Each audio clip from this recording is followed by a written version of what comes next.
नमस्कार। वर्ष 2021 का सोलर एक्लिप्स दिसंबर 4, 2021 को होने जा रहा है।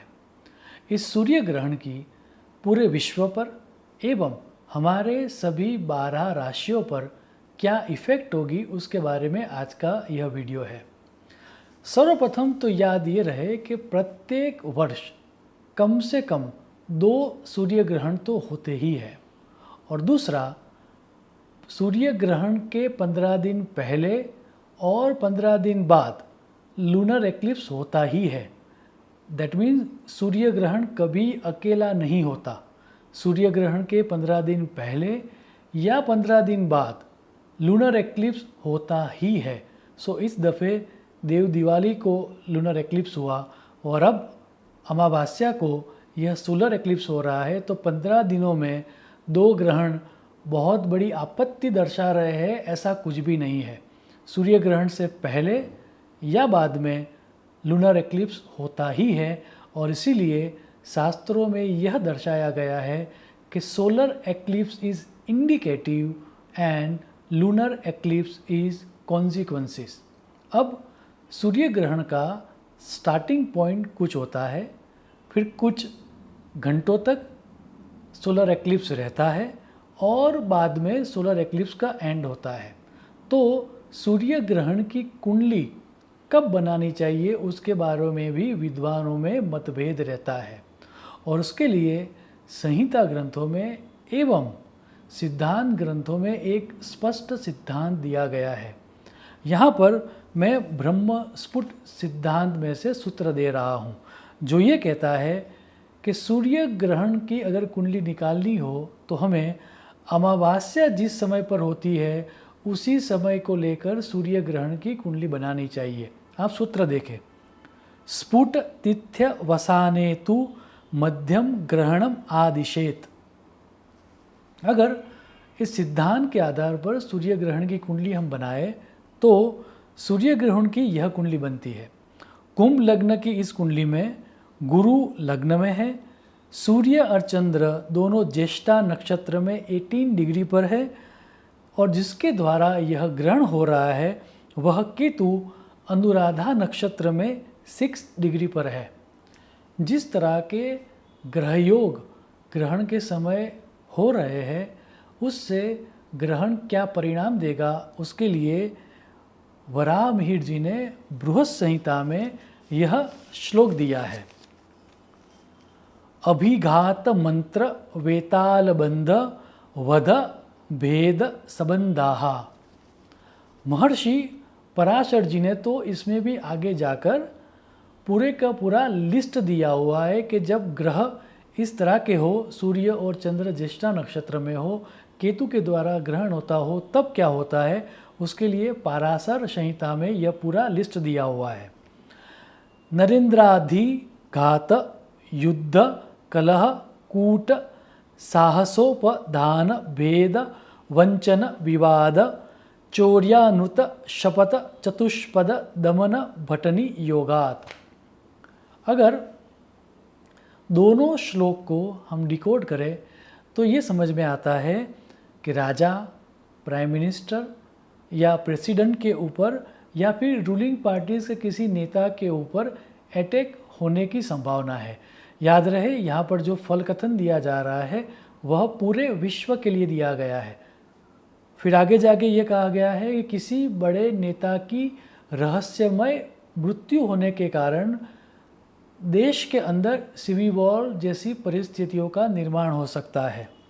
वॉर या वॉर लाइक परिस्थितियों में देशों के बीच मंत्रणा हो और उस मंत्रणा के दौरान ही किसी बड़े नेता की मृत्यु हो जाए, ये भी संभव है। उसके बाद भूत प्रेत या सुपर नेचुरल फोर्सेस के द्वारा या फिर सुपर नेचुरल फोर्सेस के डर में आके बहुत बड़े समुदाय के ऊपर आपत्ति आ सकती है। इतना ही नहीं, शास्त्र तो ये भी कहता है कि एलियन अटैक्स या उपग्रहों के कारण स्पेस में दिक्कत हो सकती है या फिर अंतरिक्ष के द्वारा, स्पेस के द्वारा पृथ्वी के ऊपर कोई बड़ा उत्पात हो सकता है। एयर एवं सी कार्गो में भी दिक्कतें आ सकती है। याद रहे कि केतु वृश्चिक राशि में हो और सूर्य ग्रहण हो, ऐसी ही सेम घटना दिसंबर 14, 2020 को भी हो चुकी है। जैसा कि हम सबको पता है कि राहु और केतु एक राशि में 18 मास तकरीबन रहते हैं और उसी के कारण सूर्य और केतु के द्वारा वृश्चिक राशि में ही ऐसा ही ग्रहण दिसंबर 14, 2020 को ऑलरेडी हो चुका है। और अगर आप ध्यान से देखें तो उसके बाद ही, उसके कुछ समय बाद मार्च 24, 2021 को सुएज कैनल ऑब्स्ट्रक्शन हुआ था। 6 डेज और 7 आवर्स चली इस ट्रांसपोर्टेशन क्राइसिस के कारण 9.6 billion US dollar worth of trade का नुकसान हुआ था। 2020 में अभी दिसंबर में जो ये सूर्य ग्रहण हो रहा है, वह सूर्य ग्रहण ग्लोबल सप्लाई चेन को डिस्टर्ब करने वाला है, ऐसा स्पष्ट दिख रहा है। अब ये जो सप्लाई चेन में डिस्टर्बेंस होने वाला है इस ग्रहण के बाद, जो एक्टिवेट होने वाला है ज़्यादा, वह ग्रहण कोविड-19 के द्वारा ही ऑलरेडी एक्टिवेट हो चुका है। अगर 2021 की ही मैं बात करूं तो ब्लूमबर्ग इकोनॉमिक्स ने एक डेटा दिया है और वहाँ पर सिर्फ और सिर्फ यूएसए में सप्लाई शॉर्टेज जो है वह फ्लैशिंग रेड जोन में ऑलरेडी आ चुकी है, ऐसा स्पष्ट कहा गया है। इतना ही नहीं, बीबीसी न्यूज़ ने इसके ऊपर एक पूरे का पूरा ब्लॉग भी लिखा है और डॉक्यूमेंट्री भी पब्लिश की है, जिसमें यह स्पष्ट कहा गया है the shortages hitting countries around the world. इस ब्लॉग में दुनिया के प्रत्येक देश कौन कौन सी चीज़ों में शॉर्टेज एक्सपीरियंस कर रहे हैं उसके बारे में विस्तार से बात की गई है। सो आने वाला यह जो सूर्य ग्रहण है, वह सूर्य ग्रहण ग्लोबल सप्लाई क्राइसिस को और ज़्यादा तीव्र करने वाला है। अब इकोनॉमिक्स का एक रूल है कि जब भी सप्लाई की शॉर्टेज होती है तब less supply means higher prices. आप ब्लूमबर्ग इकोनॉमिक्स का चार्ट देखें। इसका अर्थ ये हुआ कि प्रत्येक चीज़ों के भाव बढ़ने वाले हैं। इतना ही नहीं, बहुत सारी कंट्रीज़ या वर्ल्ड वाइड हम इन्फ्लेशन देखेंगे और ये जो इन्फ्लेशन है वह इन्फ्लेशन सोलर एक्लिप्स के बाद और ज़्यादा बढ़ने वाला है। ये कब तक रहेगा तो इसके बारे में संहिता ग्रंथों में और सिद्धांत ग्रंथों में ये कहा गया है कि एक सूर्य ग्रहण के द्वारा पैदा हुई क्राइसिस जब तक सूर्य ग्रहण दूसरा न हो जाए तब तक रहती है। तो 4 दिसंबर 2021 के बाद दूसरा सूर्य ग्रहण जो है वह अप्रैल 30, 2022 को होने वाला है। आपको जान के ये आश्चर्य होगा कि इंटरनेशनल मॉनेटरी फंड IMF के चीफ इकोनॉमिस्ट गीता गोपीनाथ ने भी इंटरव्यू देते हुए ऐसा स्पष्ट कहा है कि सप्लाई चेन इन्फ्लेशन 2022 के मिड तक रहने वाला है। तो इतनी सारी समानता है भारतीय ज्योतिष शास्त्र में के प्रिडिक्शन में और IMF के द्वारा जो प्रिडिक्शन की जा रही है उसमें। अब इस सोलर एक्लिप्स की इफ़ेक्ट पूरे विश्व पर होगी, लेकिन सबसे ज़्यादा इफ़ेक्ट कहाँ पर होगी तो वो दर्शाने के लिए संहिता में 2 सूत्र दिए गए हैं।